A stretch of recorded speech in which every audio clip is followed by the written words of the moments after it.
Mesdames et Mesdemoiselles, bonsoir et bienvenue à ce 19h sur les antennes de Numérica Télévision. Au sommaire ce soir, on en sait un peu plus sur les affrontements entre les FARDC et les militaires rwandais.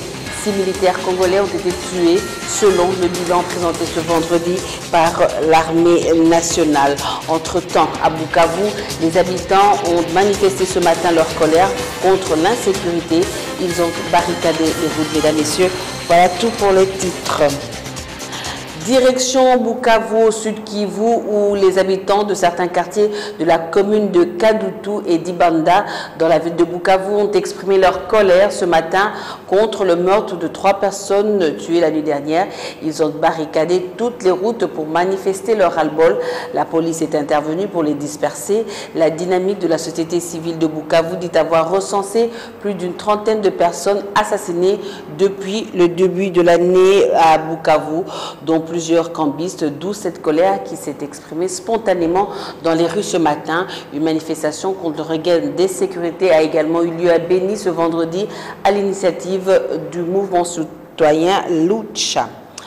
Ces militaires congolais ont été tués mercredi dernier dans des combats pour repousser une incursion des soldats rwandais sur le territoire congolais. C'est ce qu'a déclaré ce vendredi au cours d'une conférence de presse le général Bruno Mandevou, commandant de l'opération Sokola 2, qui ajoute que 4 autres militaires étaient blessés, dont 2 graves. À titre de rappel, mercredi dernier, les FARDC avaient fait état de violents combats près de la frontière avec le Rwanda. L'armée congolaise a accusé des troupes régulières rwandaises d'avoir occupé des positions à l'intérieur des frontières congolaises. Dans un autre chapitre, on a célébré hier, jeudi 15 février, le 36e anniversaire de l'Union pour la démocratie et le progrès social. À cette occasion, une matinée politique a été organisée au siège du parti à la 11e rue Limité. Un an après le décès de son président Étienne Tshisekedi, le parti traverse des moments difficiles et des divisions. Même le rapatriement de la dépouille d'Étienne Tshisekedi en RDC est bloqué.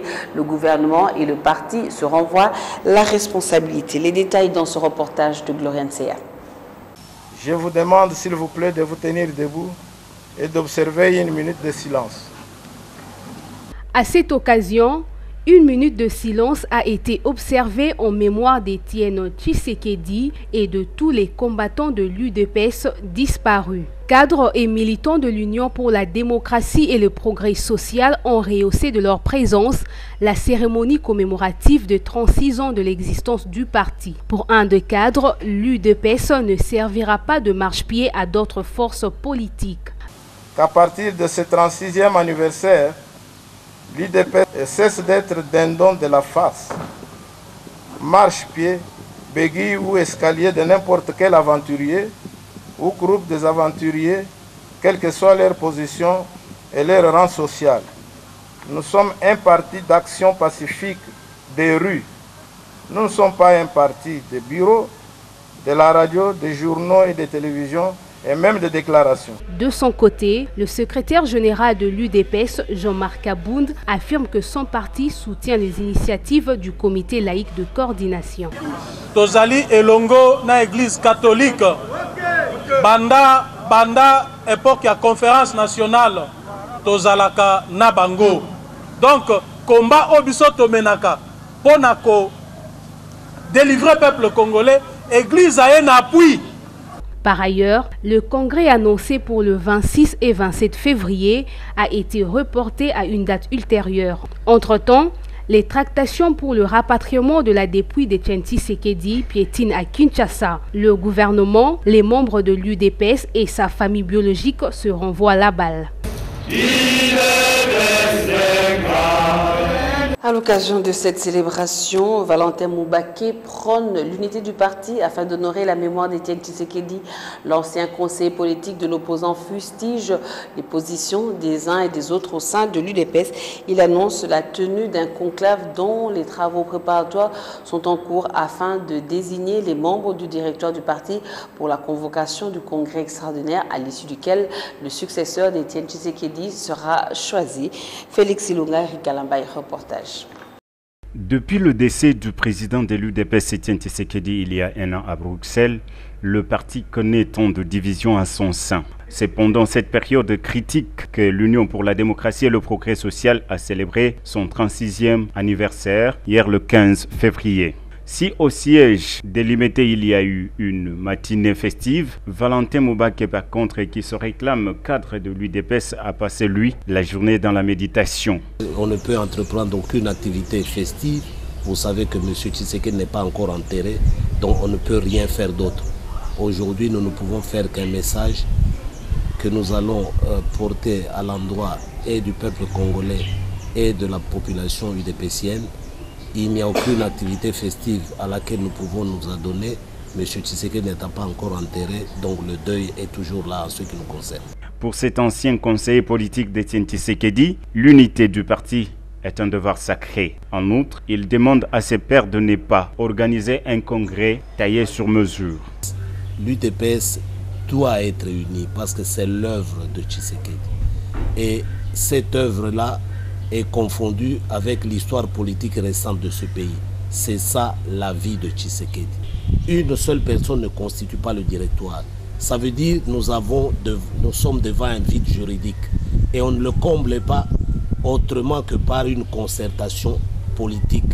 Et c'est cela d'ailleurs que Tshisekedi voulait, qu'après sa mort, nous nous retrouvions ensemble pour pouvoir avancer. À propos de son auto-exclusion, Valentin Mubake dénonce une anarchie au sein de l'UDPS. Mais vous savez, l'article 26 dit tout. Quand le président meurt, le directoire est mis en place et pendant cette période d'intérim, les décisions sont prises par consensus. Qui a décidé? Qui peut décider après la mort du président Tshisekedi? C'est de l'anarchie totale. Vous le savez déjà, le chef de l'État a un nouveau conseiller spécial en matière de sécurité. Il s'agit de Jean Mbuyu Luyongola. L'ordonnance présidentielle portant sa nomination a été lue hier jeudi dans la soirée sur la télévision nationale congolaise. Cadre du PPRD, avocat de formation et spécialiste des questions juridiques et de sécurité, Jean Mbuyu a été ancien conseiller spécial du régime 1+4 de 2001 à 2004, ministre de l'Industrie de 2004 à 2006 et député national. Le nouveau conseiller du chef de l'État a aussi travaillé avec Laurent Désiré Kabila comme directeur de cabinet adjoint. Il remplace à ce poste Pierre Lumbi depuis son départ au G7 en 2015. En société, la Société nationale d'assurance continue avec l'opération d'indemnisation des sinistrés. Au cours de l'opération Jeudi sinistre du 15 février, organisée à la Direction générale de l'assureur national, selon la direction en charge des sinistres, 233 dossiers ont été traités et payés dans les branches d'assurance automobile, incendie et vie. C'est ce que nous disent Gloriane Seya, Tapi Tounou et Jires Chimanga. Au cours de l'opération Jeudi sinistre du 15 février, la Direction générale a couvert la grande partie avec 92 dossiers. Pendant qu'à l'agence de la Gombe, l'assureur national a traité et payé 20 dossiers. Au même moment, l'agence de Sosimat a indemnisé 11 victimes, un dossier de moins par rapport à Sosimat. Traité et payé à l'agence de Lemba, soit 10 victimes, les agences du commerce de la DGI Gombe et du 30 juin ont quant à elles traité et payé chacune 9 dossiers. Les agences de Selemaluku et Wilry ont de leur côté payé chacune 8 dossiers. 6 dossiers payés dans chacune des agences des Kassavubu, Kitambo et Sainte-Thérèse. Entre-temps, 5 victimes indemnisées à l'agence de Ngaliema, 3 victimes indemnisées dans chacune des agences de Libération, Mongafula et Yolo. Les agences de Bandalungwa, Kingabwa, Ngiringiri et Funa ont traité et payé chacune 2 dossiers.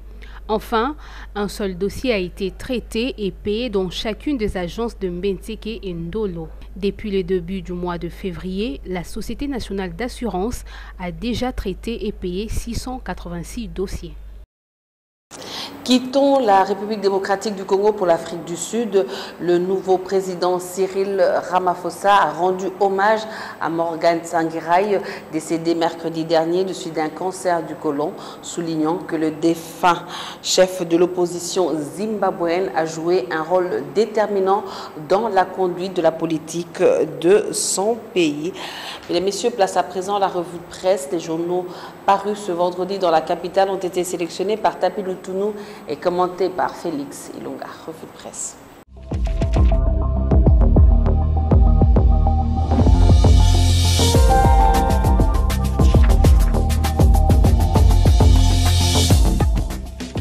L'Union pour la démocratie et le progrès social ne servira plus de marchepied à d'autres forces politiques.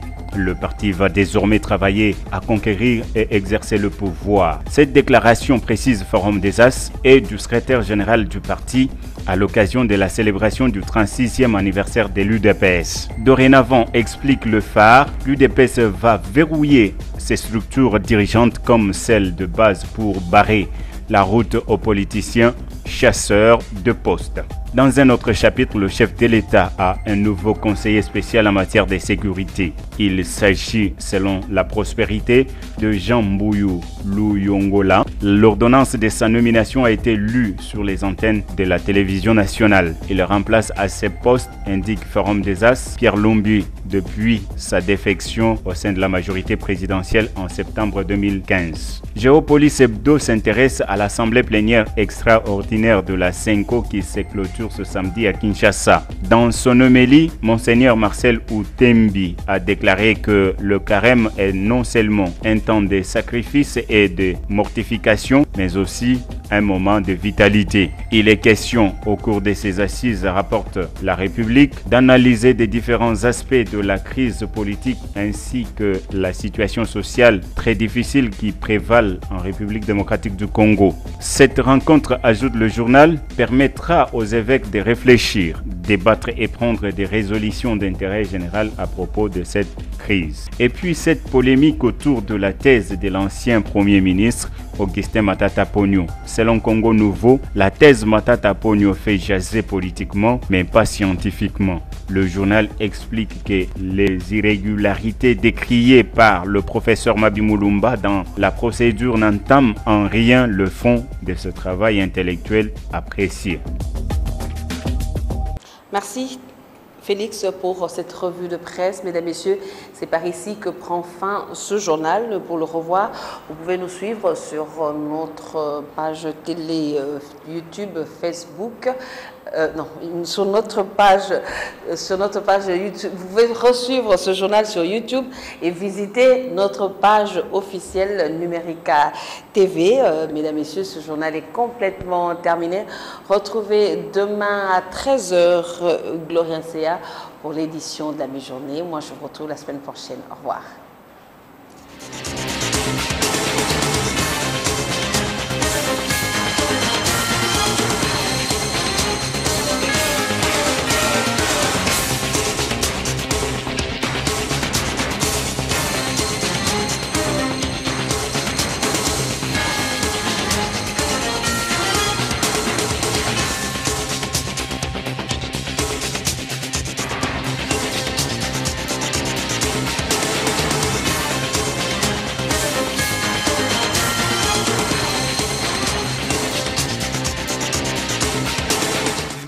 De la mort.